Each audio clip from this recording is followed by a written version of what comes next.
Hello ಗೆಳೆಯರೆ, keto trader ಕನ್ನಡಗೆ ಸ್ವಾಗತ. ಗೆಳೆಯರೆ, ಇವತ್ತಿನ ವಿಡಿಯೋ ಒಂದು ಇಂಪಾರ್ಟೆಂಟ್ ವಿಡಿಯೋ ಆಗಿರುತ್ತೆ. ಈ ವಿಡಿಯೋನ ಕೊನೆವರೆಗೂ ನೋಡಿ. ಏನಪ್ಪ ವಿಷಯ ಅಂತಂದರೆ, ಯಾರು ಸಹ ಮಾರ್ಕೆಟಲ್ಲಿ ಈ ಸಮಯದಲ್ಲಿ ಯಾರು ಸಹ ಇನ್ವೆಸ್ಟ್ ಮಾಡೋಕ್ಕೆ ಹೋಗಬೇಡಿ. ಏನಕ್ಕಪ್ಪ ಈ ಥರ ವಿಷಯ ಹೇಳ್ತಾ ಇದ್ದೀನಿ ಅಂತಂದರೆ, ನೀವೆಲ್ಲ ಕೇಳ್ಬೋದು. ಏನು ಅಂದರೆ, ಮಾರ್ಕೆಟು ದಿನಕ್ಕೆ ಒಂದು ಹೊಸ ಆಲ್ ಟೈಮ್ ಹೈನ ಮಾಡ್ತಾನೆ ಇದೆ. ಸೊ ನೀವೆಲ್ಲ ಇಲ್ಲಿ ಅಬ್ಸರ್ವ್ ಮಾಡ್ತಾನೆ ಇದ್ದೀರಾ. ಮಾರ್ಕೆಟು ಯಾವಾಗಿಂದ ಅಂತಂದರೆ, ಈ ಮಾರ್ಚ್ ಏನಿದೆ ಇಲ್ಲಿಂದ ಲೆಕ್ಕ ಹಾಕೊಂಡು ಹೋಗೋಣ. ಗ್ರೀನ್ ಕ್ಯಾಂಡಲ್ ಯಾವಾಗ ಫಾರ್ಮ್ ಆಗಿದೆ, ಇಲ್ಲಿಂದ ಮಾರ್ಚ್ ಏನಿದೆ 20th. So March 20th continues ಆಗಿ ಮಾರ್ಕೆಟು ಒಂದು ಸ್ಟ್ರೈಟ್ ಫಾರ್ವರ್ಡ್ ಹೋಗ್ತಾನೆ ಇದೆ. ಎಲ್ಲೂ ಸಹ ಆಲ್ಟ್ ಆಗ್ತಾನೆ ಇಲ್ಲ. ನೋಡಿ, ನೀವೇ ನೋಡ್ತಾ ಇದ್ದೀರಾ. ಏನಿಲ್ಲ ಅಂದ್ರೆ ಲೈಕ್ 1 2 3 ಬರೀ ಮೂರೇ ರೆಡ್ ಕ್ಯಾಂಡಲ್ ಆಗಿ ಮಿಕ್ಕಿದ ಟೈಮ್ ಎಲ್ಲ ಸಹ ಮಾರ್ಕೆಟ್ ಒಂದು ಅಪ್ಸೈಡ್ ಮೂಮೆಂಟನ್ನೇ ಕೊಡ್ತಾ ಇದೆ. ಸೊ ಮಾರ್ಕೆಟು ದಿನದಿಂದ ದಿನಕ್ಕೆ ಒಂದು ಸಹ ಆಲ್ ಟೈಮ್ ಹೈನ ಮಾಡ್ತಾನೆ ಇದೆ. ಸೊ ಇಂಥ ಟೈಮಲ್ಲಿ ಯಾರಾದರೂ ಇನ್ವೆಸ್ಟ್ ಮಾಡೋಕ್ಕೆ ಹೋಗ್ತಾ ಇದ್ದರೆ ದಯವಿಟ್ಟು ಇನ್ವೆಸ್ಟ್ ಮಾಡೋಕ್ಕಂತೂ ಹೋಗಲೇಬೇಡಿ. ಏನಕ್ಕಪ್ಪ ಅಂತಂದರೆ, ಏನಕ್ಕೆ ಎಲ್ಲರೂ ಯಾಕೆ ಸಹ ಈಗ ಇನ್ವೆಸ್ಟ್ ಮಾಡೋಕ್ಕೆ ಹೋಗ್ತಾರೆ ಅಂತಂದರೆ, ಜನರಿಗೆ ಇಂಥ ಟೈಮಲ್ಲಿ ಒಂದು ಫೋಮೋ ಕ್ರಿಯೇಟ್ ಆಗುತ್ತೆ. ಓಕೆನಾ? ಫೋಮೋ ಅಂತಂದರೆ ಏನು?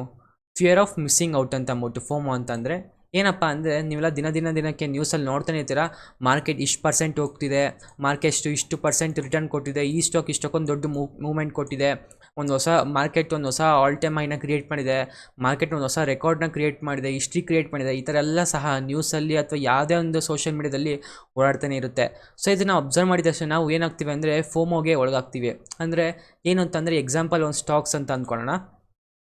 ಸೊ ಯಾವುದೋ ಒಂದು ಸ್ಟಾಕ್ಸಿಗೆ HDFC ಬ್ಯಾಂಕ್ ಅಂತ ಅಂದ್ಕೊಳ್ಳೋಣ ಎಕ್ಸಾಂಪಲ್ಗೆ. ಅಯ್ಯೋ, ಮಾರ್ಕೆಟು ಈ ಟೈಮಲ್ಲಿ ಇದ್ದಾಗ ನಾನು ಇನ್ನೂ ಯೋಚನೆ ಮಾಡ್ತಿದ್ನಪ್ಪ ಬೈ ಮಾಡೋಕ್ಕೆ, ಅಲ್ಲಿ ಇಲ್ಲಿ ಹೋಗ್ಬಿಟ್ಟಿದೆ, ಇನ್ನೂ ಮೇಡಿಗೆ ಹೋಗುತ್ತಪ್ಪ, ಇಂಥ ಟೈಮಲ್ಲಿ ಇನ್ವೆಸ್ಟ್ ಮಾಡಬೇಕು ಅಂತ ಅಂದ್ಬಿಟ್ಟು ಜನರು ಏನು ಮಾಡೋಕ್ಕೆ ಹೋಗ್ತಾರೆ, ಏನು ಈ ಹೈ ಇದೆ ಇಲ್ಲಿ ಇನ್ವೆಸ್ಟ್ ಮಾಡೋಕ್ಕೆ ಹೋಗ್ತಾರೆ. ಸೊ ಇದು ಎಕ್ಸಾಂಪಲ್ಲು, ಈ ಸ್ಟಾಕ್ ಮೇಲೆ ಎಕ್ಸಾಂಪಲ್ ಕೊಡ್ತಾ ಇದ್ದೀನಿ ಅಷ್ಟೇ. ಇದೇ ಸ್ಟಾಕ್ ಅಂತ ಹೇಳ್ತಾ ಇಲ್ಲ, ಬೇರೆ ಸ್ಟಾಕ್ಸ್ಗಳೇ ಆಗಿರ್ಬೋದು, ಅವೆಲ್ಲ ಆಲ್ ಟೈಮ್ ಹೈಯಲ್ಲಿದೆ. ಸೊ ಇದು ಜಸ್ಟ್ ಅನ್ ಎಕ್ಸಾಂಪಲ್, ಓಕೆನಾ? ಸೊ ಇಂಥ ಟೈಮಲ್ಲಿ ಏನು ಮಾಡೋಕ್ಕೆ ಹೋಗ್ತಾರೆ ಜನರು ಅಂದರೆ, ಈ ಫೋಮೋಗೆ ಒಳಗಾಗಿ ಎಲ್ಲ ಸಹ ನ್ಯೂಸಲ್ಲಿ ಕೇಳ್ತಿದ್ದಂಗೆ ಮಾರ್ಕೆಟ್ ಇಷ್ಟಕ್ಕೊಂದು ರಿಟರ್ನ್ ಕೊಟ್ಟಿದೆ, ಇಷ್ಟು % ರಿಟರ್ನ್ ಕೊಟ್ಟಿದೆ, ಈ ಸ್ಟಾಕು ಗೋರ್ಮೆಂಟ್ ಸ್ಟಾಕು, ಇದರಲ್ಲಿ ಮೋದಿ ಕಣ್ಣಿದೆ, ಏನೇನೋ ಇಲ್ದಿರೋದು ಒಂದು ಸುದ್ದಿಗಳನ್ನೆಲ್ಲ ಹಬ್ಬಿಸ್ತಾರೆ. ಇಂಥ ಟೈಮಲ್ಲಿ ಏನು ಮಾಡ್ತಾರೆ ರಿಟೇಲ್ ಟ್ರೇಡರ್ಸ್ ಅಂದರೆ ನಾವುಗಳು, ನಮ್ಮ ಥರ ಇಂಡಿವಿಜುವಲ್ ಪರ್ಸನ್ಸ್ಗಳು ಯಾರಿರ್ತಾರೆ ಇವರೆಲ್ಲ ರಿಟೇಲ್ ಟ್ರೇಡರ್ಸ್ ಅಂತ ಕರೀತಾರೆ. ಇಂಥ ಟೈಮಲ್ಲಿ ಇವರೆಲ್ಲ ಏನು ಮಾಡ್ತಾರೆ ಅಂದರೆ ಫೋಮೋಗೆ ಒಳಗಾಗ್ತಾರೆ. ಅಯ್ಯೋ, ಈ ಸ್ಟಾಕ್ ಇಷ್ಟಕ್ಕೊಂದು ರಿಟರ್ನ್ ಕೊಟ್ಬಿಟ್ಟಿದೆ, ಇನ್ನು ಮೇಡಿಗೆ ಹೋಗುತ್ತೆ, ಇದು ಮೋದಿಯವರ ಇರೋವರೆಗೂ ಈ ಸ್ಟಾಕ್ ಇಷ್ಟೋಗುತ್ತೆ ಅಂತ ಅಂದ್ಬಿಟ್ಟು ಏನು ಮಾಡ್ತಾರೆ ಅಂದರೆ, ಜನರು ಇಂಥ ಸ್ಟಾಕ್ಸ್ಗಳನ್ನೆಲ್ಲ ಬೈ ಮಾಡೋಕ್ಕೆ ಹೋಗ್ತಾರೆ. ಸೊ ಮಾರ್ಕೆಟ್ ಈಗಾಗಲೇ ಡ್ರಾಯಿಂಗ್ಸ್ ಎಲ್ಲ ರಿಮೂವ್ ಮಾಡ್ಬಿಟ್ಟು ನಿಮಗೆ ಓಕೆ, ಮಾರ್ಕೆಟ್ ಈಗಾಗಲೇ ಒಂದು ಆಲ್ ಟೈಮ್ ಹೈಯಲ್ಲಿದೆ. ಸೊ ಯಾವುದೇ ಒಂದು ರಿಟ್ರೇಸ್ಮೆಂಟ್ನ ತೊಗೊಂಡೇ ಇಲ್ಲ ಮಾರ್ಕೆಟು. ಯಾವಾಗಲೂ ಮಾರ್ಕೆಟಿಂಗ್ ಸ್ಟ್ರಕ್ಚರ್ ಹೇಗಿರುತ್ತೆ ಅಂತಂದರೆ, ನೀವು ಪ್ರೀವಿಯಸ್ಸಲ್ಲೆಲ್ಲ ನೋಡ್ಬೋದು. ಸೊ ನೋಡಿ, ಇಲ್ಲೊಂದು ಆಲ್ ಟೈಮ್ ಹೈನ ಕ್ರಿಯೇಟ್ ಮಾಡಿತ್ತು ಮಾರ್ಕೆಟು ಪ್ರೀವಿಯಸ್ ಆಗಿ. ಡಿಸೆಂಬರ್ ಹತ್ತಿರ ಮಂತಲ್ಲಿ ಮಾರ್ಕೆಟ್ ಒಂದು ಆಲ್ ಟೈಮ್ನ ಕ್ರಿಯೇಟ್ ಮಾಡಿತ್ತು. ಸೊ ಆವಾಗ ಏನಾಗಿದೆ ಅಂತಂದರೆ, ಡೈರೆಕ್ಟಾಗಿ ಇಲ್ಲೊಂದು ಆಲ್ ಟೈಮ್ನ ಕ್ರಿಯೇಟ್ ಮಾಡ್ತು. ಸೊ ಇಲ್ಲಿ ಫಸ್ಟು ಸಸ್ಟೈನ್ ಆಗಿ ಟ್ರೈ ಮಾಡ್ತು ಮಾರ್ಕೆಟು. ಯೂಶ್ವಲಾಗಿ ಮಾರ್ಕೆಟು ಅಪ್ಸೈಡ್ ಮೂಮೆಂಟ್ನ ಕೊಡಬೇಕು ಅಂತಂದರೆ ಫಸ್ಟು ಒಂದು ಆಲ್ ಟೈಮ್ನ ಹೈನ ಕ್ರಿಯೇಟ್ ಮಾಡಿ ಸಸ್ಟೈನ್ ಆಗಬೇಕು. ಸಸ್ಟೈನ್ ಆಗಿ ಮಾರ್ಕೆಟ್ ಏನಾದರೂ ಜೆನ್ಯೂನ್ ಆಗಿ ಹೋಗಬೇಕು ಅಂತಿದ್ರೆ ಬ್ರೇಕ್ಔಟ್ನ ಕೊಟ್ಟು ಅವಾಗ ಒಂದು ಹೈನ ಮಾಡುತ್ತೆ. ಸೊ ಮಾರ್ಕೆಟಿಂಗ್ ಸ್ಟ್ರಕ್ಚರೇ ಮಾರ್ಕೆಟ್ ಹೀಗೆ ಮೂವ್ ಆಗಬೇಕಾಗಿರೋದು. ಸೊ ಇಲ್ಲಿ ಏನಾಗಿದೆ ಅಂತಂದರೆ, ಒಂದು ಹೊಸ ಆಲ್ ಟೈಮ್ ಹೈನ ಕ್ರಿಯೇಟ್ ಮಾಡ್ತು ಡಿಸೆಂಬರ್ ಟೈಮಲ್ಲಿ.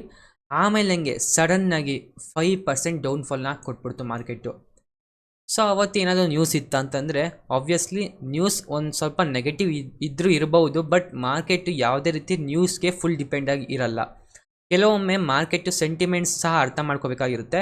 ಎಲ್ಲ ಸಹ ಮಾರ್ಕೆಟ್ ನ್ಯೂಸ್ ಮೇಲೆ ಡಿಪೆಂಡ್ ಆಗಿರಲ್ಲ. ಕೆಲವೊಂದು ಮಾರ್ಕೆಟಲ್ಲಿರೋ ಟೆಕ್ನಿಕಲ್ಸ್ ಸಹ ವರ್ಕ್ ಆಗೇ ಆಗುತ್ತೆ. ಸೊ ಆಲ್ಮೋಸ್ಟ್ ನ್ಯೂಸ್ಗಿಂತ ಮಾರ್ಕೆಟಲ್ಲಿ ಟೆಕ್ನಿಕಲ್ಸು ಮತ್ತು ನಿಮ್ಮ ಅನಾಲಿಸಿಸ್ ಏನಿರುತ್ತೆ ಅದೇ ವರ್ಕ್ ಆಗುತ್ತಿರುತ್ತೆ. ಸೊ ಅದನ್ನು ನೀವು ಯಾವಾಗಲೂ ಫಾಲೋ ಮಾಡಬೇಕಾಗಿರುತ್ತೆ. ಸೊ 5% ಏನಿದೆ ಇಲ್ಲಿ ಸಡನ್ನಾಗಿ ಡೌನ್ಫಾಲ್ನ ಕೊಡುತ್ತೆ ಮಾರ್ಕೆಟು. ಸಡನ್ನಾಗಿ ಅವತ್ತು ಡೌನ್ಫಾಲ್ನ ಕೊಟ್ಬಿಡುತ್ತೆ. ಆದರೆ US ಮಾರ್ಕೆಟ್ ಅವತ್ತು ಅಪ್ರಾಕ್ಸಿಮೇಟ್ಲಿ 2% ಅಥವಾ 1% ಮಾತ್ರ ಡೌನ್ಫಾಲ್ನ ಕೊಟ್ಟಿರುತ್ತೆ. ಬಟ್ ನಮ್ಮ ಇಂಡಿಯಾ ಮಾರ್ಕೆಟು ಸಡನ್ನಾಗಿ 5% ಡೌನ್ಫಾಲ್ನ ಕೊಟ್ಟಿರುತ್ತೆ. ಇಂಥ ಟೈಮಲ್ಲಿ ಬರೀ ಇಂಡೆಕ್ಸೇ 5% ಬಿದ್ದಿದೆ ಅಂತಂದರೆ, ಅದರಲ್ಲಿರೋಂಥ ಸ್ಟಾಕ್ಸ್ಗಳು ಎಷ್ಟು % ಬಿದ್ದಿರ್ಬೋದು ನೀವೇ ಲೆಕ್ಕ ಹಾಕೋಕೊಳ್ಳಿ. ಬೇಕಾದ್ರೆ ಎಕ್ಸಾಂಪಲ್ ನಾನು ಆಮೇಲೆ ಹಂಗೆ ತೋರಿಸ್ತಾ ಹೋಗ್ತೀನಿ. ಹೋಗ್ತಾ 10% 20% ಈ ಥರ ಮಾರ್ಕೆಟ್ ಅವತ್ತಿಂದು ಏನಿದೆ ಲೋವರ್ ಸರ್ಕ್ಯೂಟು ಅವೆಲ್ಲ ಹಿಟ್ಟಾಗಿ ಆಗಲೇ ಕ್ಲಾಕ್ ಆಗಿರುತ್ತೆ. ಸೊ ಅದಕ್ಕಾಗಿ ಅಂತಲೇ ಮಾರ್ಕೆಟ್ ಯಾವತ್ತೇ ಒಂದು ಆಲ್ ಟೈಮ್ ಹೈನ ಕ್ರಿಯೇಟ್ ಮಾಡೋ ಮೂಮೆಂಟಲ್ಲಿ ಯಾರು ಸಹ ಇಂಥ ಟೈಮಲ್ಲಿ, ಈ ಪೀಕ್ ಟೈಮಲ್ಲಿ ಯಾರು ಸಹ ಸ್ಟಾಕ್ಸ್ಗಳಿಗೆ ಇನ್ವೆಸ್ಟ್ ಮಾಡೋಕ್ಕೆ ಹೋಗ್ಬಿಡಿ. ಬದಲಿಗೆ ಇನ್ನೂ ಅಲ್ಲಿ ಸ್ಕ್ವೇರ್ ಆಫ್ ಮಾಡೋಕ್ಕೆ ಅಥವಾ ಕ್ವಾಂಟಿಟಿನ ರೆಡ್ಯೂಸ್ ಮಾಡೋಕ್ಕೆ, ಸ್ವಲ್ಪ ಮಟ್ಟಿಗೆ ಪ್ರಾಫಿಟ್ನ ಬುಕ್ ಮಾಡೋಕ್ಕೆ ಆದಷ್ಟು ಟ್ರೈ ಮಾಡಿ. ಸೊ ಇಲ್ಲೂ ಸಹ ಅಷ್ಟೇ, ಈ ಮಾರ್ಕೆಟ್ ಒಂದು ಏನು ಆಲ್ ಟೈಮ್ ಹೈನ ಕ್ರಿಯೇಟ್ ಮಾಡಿದೆ, ಸ್ಟಾಕ್ಸ್ಗಳೆಲ್ಲ ಆಗಲೇ ಫುಲ್ ಅಪ್ಪರ್ ಸರ್ಕ್ಯೂಟ್ನ ಕೊಡ್ತಾ ಇದೆ ಮತ್ತು ಹೊಸ ಹೊಸ ಹಾಲ್ ಟೈಮ್ ಐನ ಕ್ರಿಯೇಟ್ ಮಾಡ್ತಿದೆ ಸ್ಟಾಕ್ಸ್ಗಳು ಸಹ. ಸೊ ಅಂಥ ಟೈಮಲ್ಲಿ ನೀವು ಏನು ಮಾಡಬೇಕು ಅಂತಂದರೆ ಕೆಲವೊಂದು ಪಾರ್ಷಿಯಲ್ ಪ್ರಾಫಿಟ್ ಏನಿರುತ್ತೆ ಅದನ್ನು ಬುಕ್ ಮಾಡ್ಕೊತಾ ಹೋಗ್ತಾ ಇರಬೇಕಾಗುತ್ತೆ. ನೆಕ್ಸ್ಟ್ ಯಾವಾಗ ಮಾರ್ಕೆಟಲ್ಲಿ ಇನ್ನೊಂದು ಕರೆಕ್ಷನ್ಗೆ ಬರುತ್ತೆ ಅಥವಾ ಯಾವಾಗ ಇನ್ನೊಂದು ರೀಟೆಸ್ಟಿಗೆ ಅಂತ ಬರುತ್ತೆ ಅಂಥ ಟೈಮಲ್ಲಿ ನೀವು ಇನ್ನೊಂದು ಸ್ವಲ್ಪ ಕ್ವಾಂಟಿಟಿನ ಆ್ಯಡ್ ಆನ್ ಮಾಡಬೇಕಾಗಿರುತ್ತೆ. ಸೊ ಅದು ಯಾವ ಥರ ಸ್ಟಾಕ್ಸ್ಗಳು ಆ್ಯಡ್ ಆನ್ ಮಾಡಬೇಕು ಅಂದರೆ ನಿಮಗೆ ಪೊಟೆನ್ಷಿಯಲ್ ಇರೋಂಥ ಸ್ಟಾಕ್ಸ್ಗಳು ನೀವು ಅದ್ರ ಬಗ್ಗೆ ಸಂಪೂರ್ಣವಾಗಿ ಅನಾಲಿಸಿಸ್ ಮಾಡಾದ್ಮೇಲೆ ಯಾವುದೇ ರೀತಿ ಸ್ಟಾಕ್ಸ್ನ ಬೈ ಮಾಡೋಕ್ಕೆ ನೋಡಿ. ಸೊ ಡಿಸ್ಕ್ಲೇಮರ್ ಏನು ಅಂತ ಅಂದರೆ ಯಾವುದೇ ರೀತಿ ಸ್ಟಾಕ್ ಅನಾಲಿಸಿಸ್ ಇಲ್ಲದೆ ಫಂಡಮೆಂಟಲ್ಸ್ ಗೊತ್ತಿಲ್ಲದೆ ಟೆಕ್ನಿಕಲ್ಸ್ ಗೊತ್ತಿಲ್ಲ ಯಾವುದೇ ಒಂದು ಸ್ಟಾಕ್ಸ್ಗಳಿಗೆಲ್ಲ ಇನ್ವೆಸ್ಟ್ ಮಾಡೋಕ್ಕೆ ಹೋಗಲೇಬೇಡಿ. ಡೈರೆಕ್ಟಾಗೆ ಆದಷ್ಟು ಅದ್ರ ಬಗ್ಗೆ ರಿಸರ್ಚ್ ಮಾಡ್ಬಿಟ್ಟು ಆಮೇಲೆ ಹಂಗೆ ಇನ್ವೆಸ್ಟ್ ಮಾಡೋಕ್ಕೆ ಟ್ರೈ ಮಾಡಿ. ಸೊ ಅವಾಗ ರಿಸ್ಕು ನಿಮಗೆ ಕಮ್ಮಿ ಆಗುತ್ತೆ ಮತ್ತು ನಿಮಗೆ ಆ ಸ್ಟಾಕ್ಸ್ ಮೇಲೆ ಇರೋಂಥ ಕಾನ್ಫಿಡೆನ್ಸ್ ಸಹ ಬಿಲ್ಡ್ ಆಗುತ್ತೆ. ಸೊ ಟಾಪಿಕಿಗೆ ವಾಪಸ್ ಬರೋದಾದರೆ ನೋಡ್ತಾ ಇದ್ದೀರಾ ಇಲ್ಲೊಂದು 5% ಡೌನ್ಫಾಲನ್ನು ಕೊಡ್ತು ಮಾರ್ಕೆಟ್ ಅವತ್ತು ಸಡನ್ನಾಗಿ. ಕೊಟ್ಟಿದ ತಕ್ಷಣ ತಿರ್ಗಾ ಒಂದು ಅಪ್ಸೈಡ್ ಮೂವ್ಮೆಂಟ್ ಕೊಡ್ತು, ಆಮೇಲೆ ತಿರ್ಗಾ ಒಂದು ಡೌನ್ ಸೈಡ್ ಮೂವ್ಮೆಂಟ್ ಕೊಡ್ತು. ಮಾರ್ಕೆಟ್ ಸ್ಟ್ರಕ್ಚರೇ ಹೀಗೆ. ಮಾರ್ಕೆಟ್ ಯಾವುದೇ ರೀತಿ ಸ್ಟ್ರೈಟಾಗಿ ಹಿಂಗೆ ಒಳ್ಳೆ ರಾಕೆಟ್ ಥರ ಹೋಗ್ಬಿಡಲ್ಲ. ಮಾರ್ಕೆಟು ಫಸ್ಟ್ ಒಂದು ಅಪ್ಸೈಡ್ ಮೂವ್ಮೆಂಟ್ ಕೊಡುತ್ತೆ, ಸ್ವಲ್ಪ ರೀಟೆಸ್ಟ್ ಬರುತ್ತೆ ಅಥವಾ ಪುಲ್ ಬ್ಯಾಕ್ ಆಗುತ್ತೆ, ತಿರ್ಗಾ ಒಂದು ಅಪ್ಸೈಡ್ ಮೂವ್ಮೆಂಟ್ ಕೊಡುತ್ತೆ, ತಿರ್ಗಾ ಒಂದು ಪುಲ್ ಬ್ಯಾಕ್ ಆಗುತ್ತೆ. ಸೊ ಈ ಥರ ಒಂದು ಮಾರ್ಕೆಟ್ ಸ್ಟ್ರಕ್ಚರ್ ಒಂದು ಫಾರ್ಮ್ ಆಗಿ ಆಮೇಲೆ ಜೆನ್ಯೂನ್ ಮಾರ್ಕೆಟ್ ಆಗಿದ್ದರೆ ಅವಾಗ ಒಂದು ಬ್ರೇಕ್ಔಟ್ನ ಕೊಡುತ್ತೆ ಮಾರ್ಕೆಟ್ ಯಾವುದೇ ಆಗಲಿ. ಸೊ ನೀವು ಸ್ಟ್ರೈಟಾಗಿ ಮಾರ್ಕೆಟ್ ಹೋಗ್ತಾ ಇದ್ದರೆ ಅಲ್ಲಿ ಯಾರೂ ಸಹ ಇನ್ವೆಸ್ಟ್ ಮಾಡೋಕ್ಕೆ ಹೋಗಲ್ಲ. ಸೊ ರಿಟೇಲ್ ಟ್ರೇಡರ್ಸ್ ಏನು ಮಾಡ್ತಾರೆ ಅಂದರೆ ಇತ್ತೀಚೆಗೆ ಫೋಮೋಗೆ ಒಳಗಾಗಿ ಇಂಥ ಮಾರ್ಕೆಟಲ್ಲೆಲ್ಲ ಈಗ ಇರೋ ಪ್ರೆಸೆಂಟ್ ಮಾರ್ಕೆಟ್ಗಳಿಗೆ ಇನ್ವೆಸ್ಟ್ ಮಾಡೋಕ್ಕಂತ ಹೋಗ್ತಾರೆ.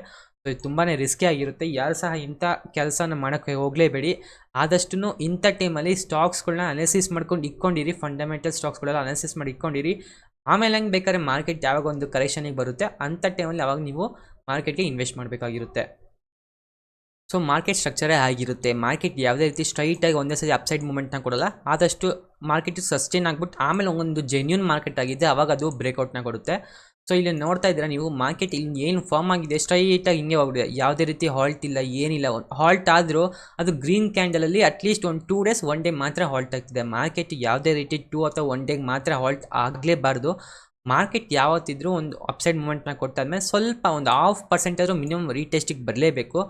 ಆಮೇಲೆ ತಿರ್ಗಾ ಒಂದು ಅಪ್ಸೈಡ್ ಮೂಮೆಂಟ್ನ ಕೊಟ್ಟರೆ ಅವಾಗ ಮಾರ್ಕೆಟಿಗೆ ಜೆನ್ಯೂನ್ ಆಗಿ ಅಪ್ಸೈಡ್ ಮೂಮೆಂಟ್ ಕೊಡಬೇಕು ಅಂತ ಇದ್ದೇ ಇರುತ್ತೆ. ಸೊ ಇನ್ನು ಈ ಮಾರ್ಕೆಟ್ ಯಾವಾಗಪ್ಪ ಇದೆ ರೀಟೆಸ್ಟಿಗೆ ಬರೋದು ಅಂತ ನೀವು ಕೇಳ್ಬೋದು. ಸೊ ಈಗ ಎಲೆಕ್ಷನ್ ಬರೋವರೆಗೂ ಮಾರ್ಕೆಟ್ ಇದೇ ರೀತಿ ಇರುತ್ತೆ, ಅಥವಾ ಎಲೆಕ್ಷನ್ಗಿಂತ ಮುಂಚೆ ಒಂದು ಸಡನ್ನಾಗಿ ಒಂದು ಡೌನ್ಫಾಲ್ ಸಹ ಕಾಣ್ಬೋದು. ಯಾಕೆ ಅಂತಂದರೆ ಈ ಟೈಮಲ್ಲಿ ಎಲ್ಲ ರೀಟೇಲ್ ಟ್ರೇಡರ್ಸ್ನ ಟ್ರ್ಯಾಪ್ ಮಾಡೋಕ್ಕಂತಲೇ ಒಂದು ಡೌನ್ ಸೈಡ್ ಏನು ಮೂಮೆಂಟ್ ಇದೆ ಅದು ಕೊಡಬೇಕಾಗಿರುತ್ತೆ. ಯಾಕಂದರೆ ಇನ್ಸ್ಟಿಟ್ಯೂಷನಲ್ ಬೈಯರ್ಸ್ ಯಾರು ಇರ್ತಾರೆ ಅವರೆಲ್ಲ ಪ್ರಾಫಿಟ್ನ ಬುಕ್ ಮಾಡಬೇಕಲ್ವಾ.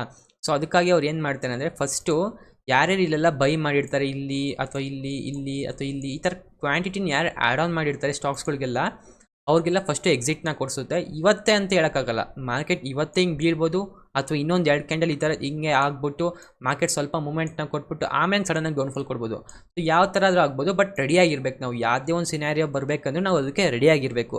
ಸಡನ್ನಾಗಿ ಮಾರ್ಕೆಟ್ ಒಂದು 3% 2% ಏನಾದರೂ ಡೌನ್ಫಾಲ್ ಕಾಣಿದ ತಕ್ಷಣ ನಾವು ಗಾಬರಿ ಆಗ್ಬಿಟ್ಟು ಎಲ್ಲ ನಮ್ಮ ಇರೋಂಥ ಪೋರ್ಟ್ಫೋಲಿಯೋದಲ್ಲಿ ಇರೋಂಥ ಸ್ಟಾಕ್ಸ್ಗಳೆಲ್ಲ ಸಡನ್ನಾಗಿ ನಾವು ಸೆಲ್ ಆಫ್ ಮಾಡಲೇಬಾರ್ದು. ಸೊ ಯಾವತ್ತೇ ಆಗಲಿ ಮಾರ್ಕೆಟಲ್ಲಿ ನಾವು ಸಸ್ಟೈನ್ ಆಗಬೇಕು, ಮಾರ್ಕೆಟಲ್ಲಿ ಒಂದು ವೆಲ್ತ್ನ ಕ್ರಿಯೇಟ್ ಮಾಡಬೇಕು ಅಂದರೆ ನಮಗೊಂದು ಪ್ಲ್ಯಾನ್ನ ರೆಡಿಯಾಗಿರಬೇಕು. ಸೊ ಮಾರ್ಕೆಟ್ ಇದೇ ರೀತಿ ಫಾಲ್ ಆದರೆ ಏನು ಮಾಡಬೇಕು ನಾವು, ಮಾರ್ಕೆಟ್ ಅಪ್ಸೈಡ್ ಮೂಮೆಂಟ್ನ ಕೊಡ್ತಾ ಇರೋ ಒಂದೇ ಸತಿ ನಾವೇನು ಮಾಡಬೇಕು ಅನ್ನೋದ್ರ ಬಗ್ಗೆ ಎಲ್ಲ ಸಹ ಪ್ಲ್ಯಾನ್ ಇರಲೇಬೇಕು. ಸೊ ಈ ಟಾಪಿಕ್ ಬರೋದಾದರೆ ಮಾರ್ಕೆಟ್ ಆಗಲೇ ಒಂದು ಸಸ್ಟೈನ್ ಆಗಕ್ಕೆ ಆಗ್ತಾನೇ ಇಲ್ಲ. ಮಾರ್ಕೆಟ್ ಒಂದು ಹೊಸ ಹೈನ ಮಾಡ್ತಾನೆ ಇದೆ. ಇಂಥ ಟೈಮಲ್ಲಿ ಏನು ಮಾಡಬೇಕು ಅಂದರೆ ನೀವು ಆದಷ್ಟು ನಿಮ್ಮ ಕ್ವಾಂಟಿಟಿನ ರಿಡ್ಯೂಸ್ ಮಾಡಬೇಕಾಗಿರುತ್ತೆ ಮತ್ತು ಪ್ರಾಫಿಟ್ನ ಬುಕ್ ಮಾಡೋಕ್ಕೆ ಸ್ಟಾರ್ಟ್ ಮಾಡಬೇಕಾಗಿರುತ್ತೆ. ಸೊ ಮಾರ್ಕೆಟ್ ಯಾವಾಗ ರೀಟೆಸ್ಟಿಗೆ ಬರುತ್ತೆ ಆವಾಗ ಬೇಕಾದ್ರೆ ನೀವು ಇನ್ನೊಂದು ಸ್ವಲ್ಪ ಕ್ವಾಂಟಿಟಿ ಆ್ಯಡ್ ಆನ್ ಮಾಡ್ಬೋದು. ಸೊ ಎಲೆಕ್ಷನ್ ಬರೋವರೆಗೂ ಮಾರ್ಕೆಟ್ ಹೀಗೆ ಇರುತ್ತೆ. ಸೊ ಎಲೆಕ್ಷನ್ ಬಂದಾದಮೇಲೆ ಒಂದು ಸತಿ ಯಾರು ಆ ವಿನ್ನರ್ ಅಂತಂದ್ಬಿಟ್ಟು ಡಿಕ್ಲೇರ್ ಮಾಡೋವಾಗ ಮಾರ್ಕೆಟು ಒಂದು ಅಪ್ಸೈಡ್ ಮೂಮೆಂಟ್ನ ಕೊಡುತ್ತೆ. ಎಲೆಕ್ಷನ್ಗಿಂತ ಮುಂಚೆ ಏನಾದರೂ ಮಾರ್ಕೆಟ್ ಜೆನ್ಯೂನ್ ಆಗಿದ್ದರೆ ಅದು ಈಗಲೇ ಒಂದು ಡೌನ್ಫಾಲ್ನ ಕೊಟ್ಟು ಆಮೇಲೆ ಇಲ್ಲೊಂದು ಸ್ವಲ್ಪ ಹಾಲ್ಟ್ ಆಗಿ, ಒಂದು ನಿಮಿಷ ಹೇಳ್ಬಿಡ್ತೀನಿ, ಮಾರ್ಕೆಟ್ ಏನೋ ಜೆನ್ಯೂನ್ ಆಗಿದ್ದರೆ ಈಗಲೇ ಸಡನ್ನಾಗಿ ಒಂದು ಡೌನ್ಫಾಲ್ನ ಕೊಟ್ಟು ಇಲ್ಲೊಂದು ಸ್ವಲ್ಪ ಹಾಲ್ಟ್ ಆಗಿ ಎಲೆಕ್ಷನ್ ಮುಗಿಯೋ ತನಕ ಆಮೇಲೆ ಇಲ್ಲಿಂದ ಒಂದು ಅಪ್ಸೈಡ್ ಮೂಮೆಂಟ್ನ ಕೊಟ್ಟರೆ ಮಾರ್ಕೆಟ್ ಆವಾಗ ಜೆನ್ಯೂನ್ ಆಗಿ ಅಪ್ಸೈಡ್ ಮೂಮೆಂಟ್ ಕೊಡಬೇಕು ಅಂತಂದ್ಬಿಟ್ಟು ಇದ್ದೇ ಇರುತ್ತೆ. ಸೊ ಇದೇ ರೀತಿ ಮಾರ್ಕೆಟ್ ಸ್ಟ್ರಕ್ಚರ್ ಪರ್ಫಾರ್ಮ್ ಮಾಡೋದೇ ಇದೇ ರೀತಿ. ಸೊ ಆದಷ್ಟು ನೀವು ಸ್ಟಾಕ್ಸ್ಗಳನ್ನೆಲ್ಲ ಆದಷ್ಟು ಪ್ರಾಫಿಟ್ನ ಬುಕ್ ಮಾಡೋಕ್ಕೆ ಟ್ರೈ ಮಾಡಿ. ಎಲ್ಲ ಸ್ಟಾಕ್ಸ್ಗಳು ಅಷ್ಟೇ, ಎಲ್ಲ ಸಹ ಆಲ್ಮೋಸ್ಟ್ ಎಲ್ಲ ಆಲ್ ಟೈಮ್ ಹೈಯಲ್ಲೇ ಪರ್ಫಾರ್ಮ್ ಮಾಡ್ತಿದೆ. ಸೊ ಬೇರೆ ಎಲ್ಲ ನೋಡ್ತಾ ಇರ್ಬೋದು, ಎಲ್ಲ ಆಲ್ ಟೈಮ್ ಹೈಯಲ್ಲಿ ಹೋಗ್ತಿದೆ ನೋಡಿ. ಸೊ ಎಲ್ಲ ದಿನಕ್ಕೆ ನೋಡಿ ಈ ಥರ ಏನಿದೆ ಇಲ್ಲಿ ನೋಡಿ, ಇಲ್ಲೊಂದು ಸ್ಟಾಕು ಸಸ್ಟೈನ್ ಆಗ್ತಾ ಇಷ್ಟು ಒಂದು ಆಲ್ ಟೈಮ್ ಹೈನ ಕ್ರಿಯೇಟ್ ಮಾಡ್ತು, ಬ್ರೇಕ್ಔಟ್ನ ಕೊಡ್ತು, ಸಸ್ಟೈನ್ ಆಯಿತು, ಇಷ್ಟು ದಿನ ಸಸ್ಟೈನ್ ಆಯಿತು, ಒಂದು 2-3 ಸತಿ ಟ್ರೈ ಮಾಡ್ತು ಬಟ್ ಆಗಲಿಲ್ಲ, 3ನೇ ಸತಿ ಟ್ರೈ ಮಾಡಿ ಒಂದೇ ಸತಿ ಬ್ರೇಕ್ ಔಟ್ನ ಕೊಟ್ಬಿಟ್ಟಿದೆ. ಮಾರ್ಕೆಟ್ ಸ್ಟ್ರಕ್ಚರ್ ಪರ್ಫಾರ್ಮ್ ಮಾಡೋದೇ ಹೀಗೆ. ಸೊ ಈ ವಿಡಿಯೋ ಉದ್ದೇಶ ಏನು ಅಂತಂದರೆ ಆದಷ್ಟು ಮಾರ್ಕೆಟಿಗೆ ಈಗಲೇ ಸಡನ್ನಾಗಿ ಇನ್ವೆಸ್ಟ್ ಮಾಡೋಕ್ಕೆ ಯಾರೂ ಹೋಗಬೇಡಿ, ಆದಷ್ಟು ಹೋಲ್ಡ್ ಮಾಡಿ. ಇರೋಂಥ ಪೋರ್ಟ್ಫೋಲಿಯೋನ ಹೋಲ್ಡ್ ಮಾಡಿ. ಕೆಲವೊಂದು ಯಾವುದಾದ್ರು ರಿಟರ್ನ್ಸ್ನ ಚೆನ್ನಾಗಿ ಕೊಟ್ಟಿದೆ ಅವೆಲ್ಲ ಆದಷ್ಟು ನೀವು ಒಂದು ಸ್ಕ್ವೇರ್ ಆಫ್ ಮಾಡೋಕ್ಕೆ ನೋಡಿ. ಸ್ಕ್ವೇರ್ ಆಫ್ ಮಾಡಿ ಅಂತ ಮಾತ್ರಕ್ಕೆ ಎಲ್ಲ ಸ್ಟಾಕ್ಸ್ಗಳನ್ನೆಲ್ಲ ಇವತ್ತೇ ಸೆಲ್ ಆಫ್ ಮಾಡಿ ಅಂತ ಹೇಳ್ತಾ ಇಲ್ಲ. ಆದಷ್ಟು ಕ್ವಾಂಟಿಟಿನೇ ರಿಡ್ಯೂಸ್ ಮಾಡಿ, ಪ್ರಾಫಿಟ್ನ ಬುಕ್ ಮಾಡಿ. ಬೇರೆ ಅಂಥ ಪೊಟೆನ್ಷಿಯಲ್ ಸ್ಟಾಕ್ಸ್ಗಳು ಬೇಜಾನಿದೆ. ನೀವು ಏನಿದ್ದೀರಾ, ನೀವು ಬರೀ ಕೇಳಿರೋಂಥ ಸ್ಟಾಕ್ಸ್ಗಳ ಮೇಲೆ ಮಾತ್ರ ಇನ್ವೆಸ್ಟ್ ಮಾಡೋಕ್ಕೆ ನೋಡ್ತಿದ್ದೀರ ಅಷ್ಟೇ. ಎಕ್ಸಾಂಪಲ್ ಹೇಳ್ತೀನಿ ನೋಡಿ, ಈ HDFC ಆಗಿರ್ಬೋದು, ಈ ಡ್ರಾಯಿಂಗ್ನ ರಿಮೂವ್ ಮಾಡ್ತೀನಿ. Okay, HDFC bank, ICICI bank, ಬರೀ ಬ್ಯಾಂಕ್ ಸ್ಟಾಕ್ಸ್ಗಳಿಗೆ ಮಾತ್ರ ಇನ್ವೆಸ್ಟ್ ಮಾಡೋದಲ್ಲ, ಕೆಲವೊಂದು ಪೊಟೆನ್ಷಿಯಲ್ ಸ್ಟಾಕ್ಸ್ಗಳು ಇರ್ತವೆ. ಅವು ನಿಮ್ಗೆ ಮುಂದಿನ ವೀಡಿಯೋಗಳಲ್ಲಿ ಹೇಳ್ತಾ ಇರ್ತೀನಿ. ಅಂಥ ಸ್ಟಾಕ್ಸ್ಗಳ ಮೇಲೆ ಸಹ ಇನ್ವೆಸ್ಟ್ ಮಾಡೋಕ್ಕೆ ಟ್ರೈ ಮಾಡಿ.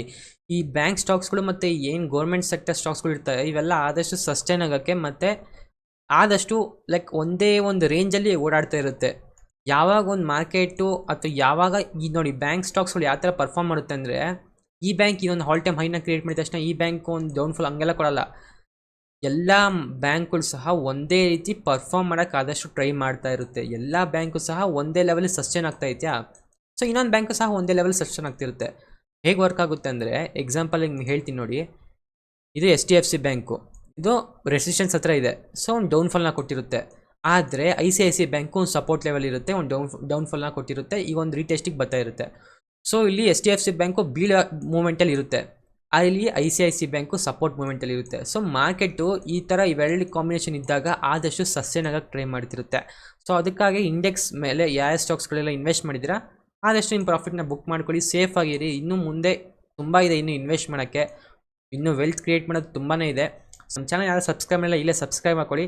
ಇದೇ ರೀತಿ ಇನ್ಫಾರ್ಮೇಷನ್ ಕಂಟೆಂಟ್ಗಳು ನಿಮ್ಮೆಲ್ಲ ಸಿಗ್ತಾನೆ ಇರುತ್ತೆ. So thank you.